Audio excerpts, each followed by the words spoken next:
بسم اللہ الرحمن الرحیم۔ تمام ویورز کو السلام علیکم۔ حافظہ بنت رفاقت آپ سب کو خوش آمدید کہتی ہے اور گزارش کرتی ہے کہ آپ میرا چینل دین کی باتیں سبسکرائب کریں تاکہ میری آنے والی ہر نئی ویڈیو بلا تاخیر آپ تک پہنچ سکے۔ آج ہمارے بیان کا ٹاپک ہے صراط مستقیم اور اس کی پہچان۔ بہت ہی اہم بیان ہے بہنوں، بڑی اہم، بڑی واضح مگر قابل غور بات ہے کہ ہر ایک نمازی نماز کی ہر رکعت میں صراط مستقیم کے لیے دعا مانگتا ہے۔ ایک ایمان والے شخص اور طالب ہدایت اور اخروی عزت کی تلاش میں رہنے والے مومن کے ایک عمل کو بنظر غور دیکھنا ضروری ہے۔ وہ کیا ہے کہ نمازی ہر رکعت میں اللہ رب العالمین سے التجا کرتا ہے، اہدنا الصراط المستقیم، صراط مستقیم کی طلب اور اس پر استقامت کی دعائیں مانگتا ہے۔ آخر صراط مستقیم ہے کیا؟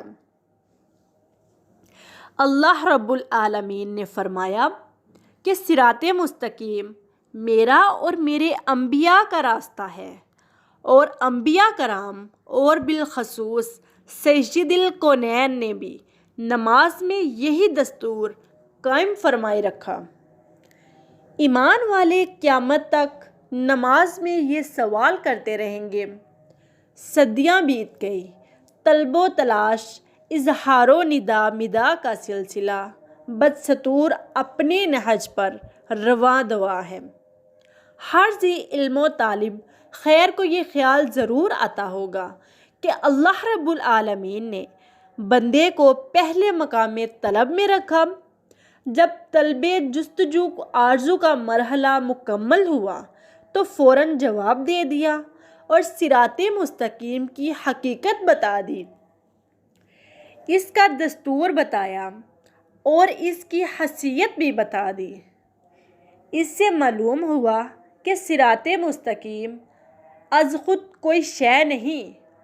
اگر صراط مستقیم از خود معتبر شے ہوتی تو اس کو صراط الذین انعمت علیہم کے ساتھ مشروط نہ کیا جاتا۔ معلوم ہوا ہے کہ کچھ ایسے لوگ ہیں جن کے اصول حیات، دستور بندگی کو صراط مستقیم کا نام دیا گیا ہے۔ اگر اس کا مطلب راستہ لیا جائے تو پھر یہ کون سا راستہ ہے؟ زمینی راستہ ہے، ہوائی راستہ ہے، جسمانی راستہ ہے یا روحانی راستہ ہے، علمی راستہ ہے؟ اور پھر ہر راستے کی ابتدا بھی ہوتی ہے، انتہا بھی ہوتی ہے۔ صراط مستقیم کی انتہا کیا ہے؟ صراط مستقیم ایسا راستہ ہے کہ جو لوگ منزل پر پہنچ گئے وہ بھی یہی دعا مانگتے ہیں، اہدنا الصراط المستقیم۔ کیوں؟ آپ غور فرمائیں کہ صراط مستقیم از خود کوئی شے نہیں ہے، بلکہ یہ ایک بارگاہ تک لے جانے کا سامان مہیا کرتا ہے۔ ایک قابل غور بات ہے کہ جو لوگ اس بارگاہ تک پہنچ گئے ہیں ان کے اخلاق کیا تھے، ان کے اعمال و اشغال کیا تھے، ان کے اقوال و احوال کیا تھے، ان کی زندگی کے آداب و معمولات کیا تھے۔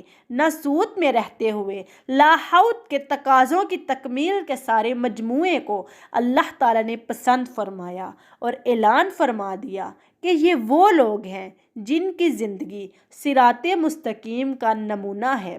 وہ کون لوگ ہیں؟ الذین انعمت علیہم۔ الذین کیا ہے؟ اس میں کس کا ذکر ہے؟ الذین میں جو لوگ شامل ہیں یہ اپنی مرضی سے اعمال ترتیب دیتے ہیں یا کسی کے حکم کے پابند ہیں۔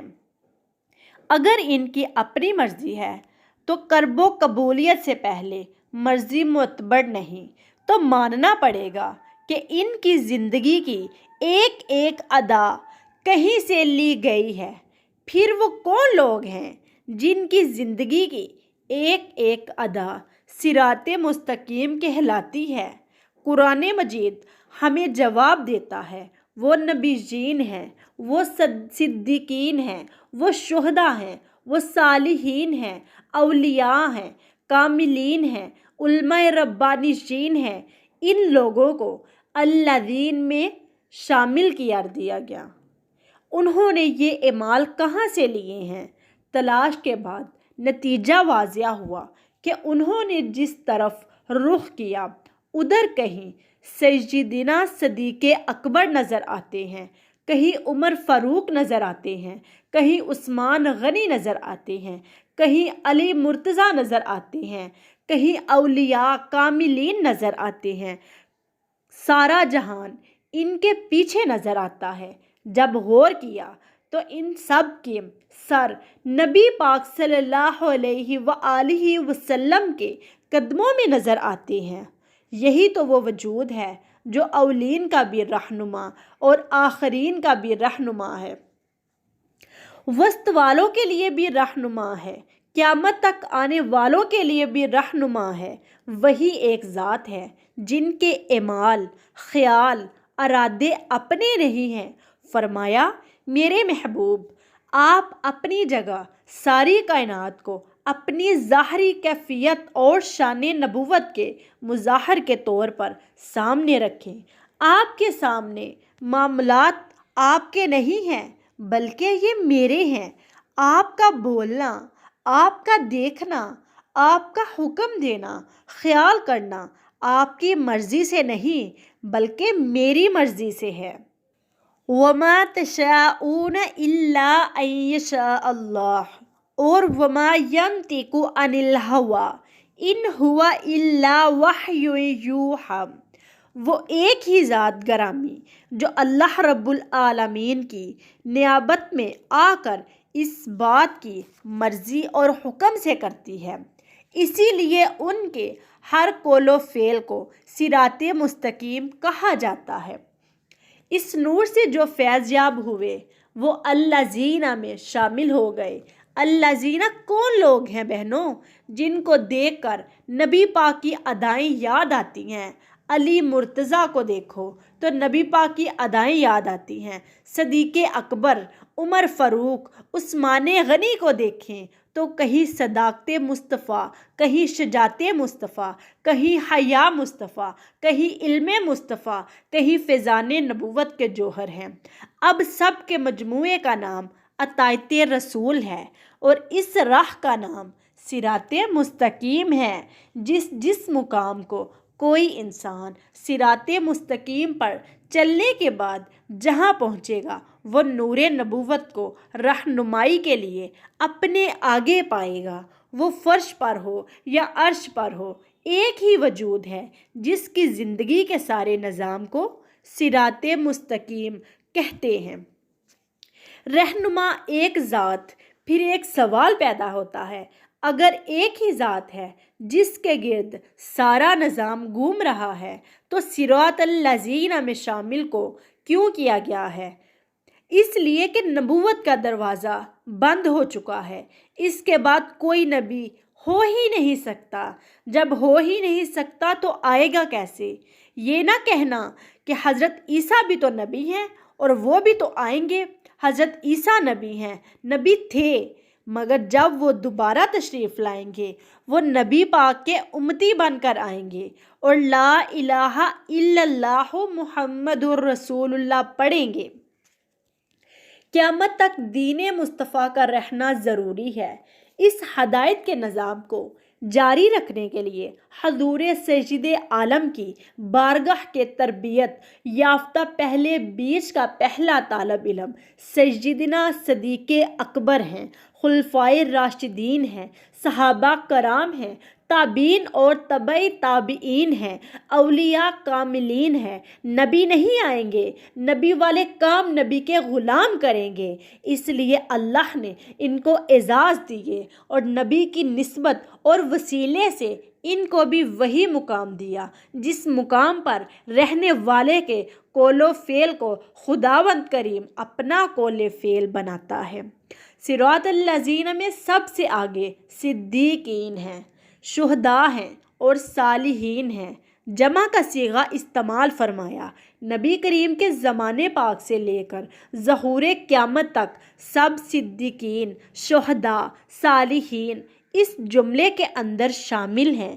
ہر وہ آدمی جس کے اندر یہ صفت آئے گی وہ فیضان نبوت تقسیم کرنے کا حق ادا کرتا رہے گا۔ اہدنا الصراط المستقیم اس کا ایک ترجمہ ہے ہمیں سیدھا راستہ دکھا، اور بعض اس کا ترجمہ کرتے ہیں اے اللہ تو نے سیدھا راستہ دکھا دیا ہے، چلا بھی دیا، اب اس بات پر ثابت قدمی کی توفیق دے، یعنی اس کی زندگی کی ہر ادا ہمیں عطا فرما، جس طرح ان کے دل و دماغ اور روح میں تیری محبت تھی وہ ہمیں بھی عطا فرما۔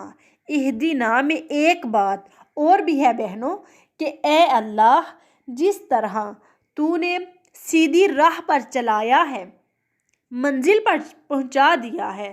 منزل پر پہنچانے کی دو صورتیں ہیں، ایک صرف راستہ بتا دینا اور ایک ہے پکڑ کر منزل پر پہنچا دینا۔ صراط الذین انعمت علیہم یہ وہ لوگ ہیں جو منزل یافتہ لوگ ہیں، ان کے ساتھ رہو تاکہ آپ کو بھی جیتے جی منزل نصیب ہو جائے۔ صراط مستقیم کے نشان، ہر راستے کا کوئی نہ کوئی نشان ہوتا ہے، اور پھر دوران سفر کئی نشان نظر آتے ہیں، کہیں باغ ہے، کہیں جنگل ہے، صحرا ہے، دریا ہے، کہیں چوک ہے، گھر ہے۔ اسی طرح صراط مستقیم کے بھی نشانات ہیں۔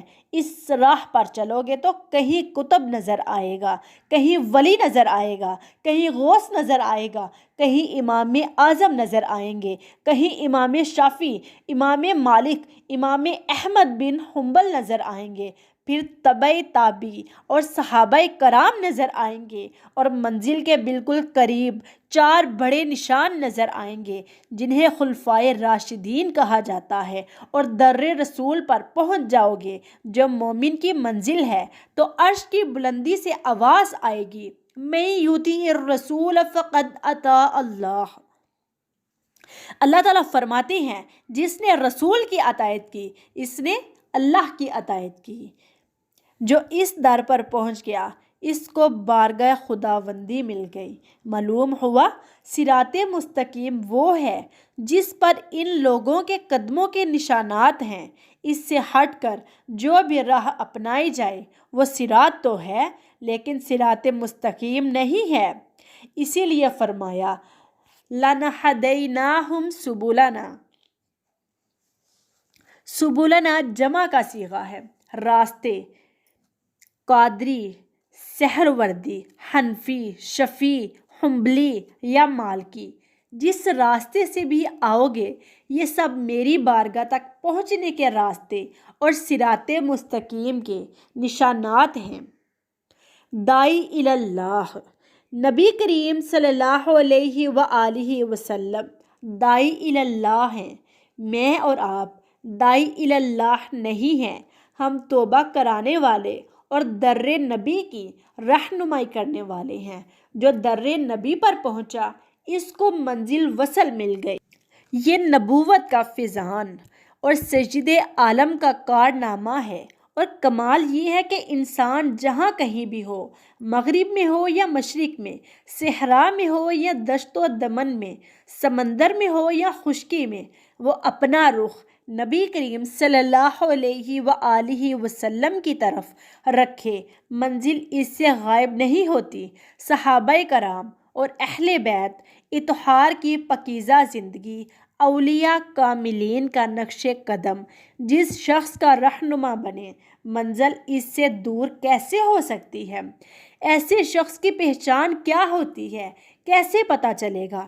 بارگاہ رسالت کی دہلیز جس شخص کی نگاہوں میں ہو، ایسا شخص جب بولے گا تو سچ بولے گا، عمل کرے گا تو اہل کمال کی نقل کرے گا، مصنوعی تعریف پر خوش نہیں ہوگا، اپنی تعریف کے لیے جھوٹے قصے کہانیاں نہیں بنائے گا، کیونکہ جھوٹا شخص لعنت کا مستحق ہوتا ہے، بلکہ ذکر نبی اور ذکر خدا کو اپنا معمول بناتا ہے۔ اسی لیے جب ایک ایسا شخص سچ بولتا ہے تو اس کے کلام کا نور لوگوں کے دل و روح میں اتر جاتا ہے۔ اس لیے ضروری ہے نگاہ صحیح ہو، زبان پاک ہو، فکر، رفتار، گفتار، دل و روح کو پاک رکھا جائے، سجدوں کی کثرت ہو، استغفار اور اللہ کا ذکر، صراط مستقیم پر چلنے والوں کی روایات اور عادتیں ہیں۔ ان اعمال سے ہی پتہ چلتا ہے کہ یہ شخص صراط مستقیم پر ہے۔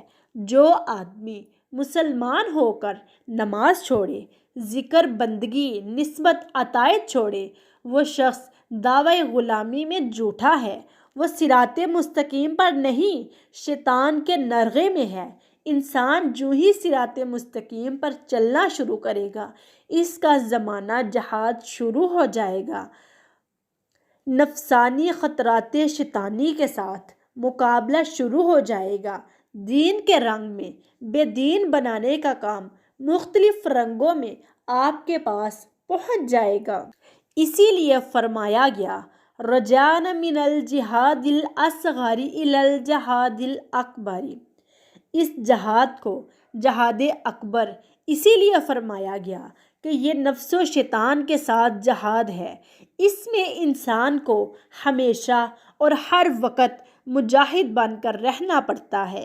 یہ جہاد مکمل ہو جائے اور انسان دشمن پر غالب آ جائے تو منزل مل جاتی ہے۔ شیطان کے ساتھ جہاد کرنے والے روحانی مجاہد جب کامیاب ہوتے ہیں تو ان کا بھی روحانی جشن ہوتا ہے۔ یہ جشن کبھی محافل ذکر کی صورت میں ہوتے ہیں یا ان کو عرس کا نام دے دیا جاتا ہے۔ یہ صراط مستقیم والے لوگ ہیں۔ جب بھی نماز میں صراط مستقیم کا لفظ آئے تو فوراً خیال ادھر جانا چاہیے کہ جن کے اعمال کا نام صراط مستقیم ہے، اللہ تعالیٰ ہر ایک کو صراط مستقیم نصیب فرمائے، آمین۔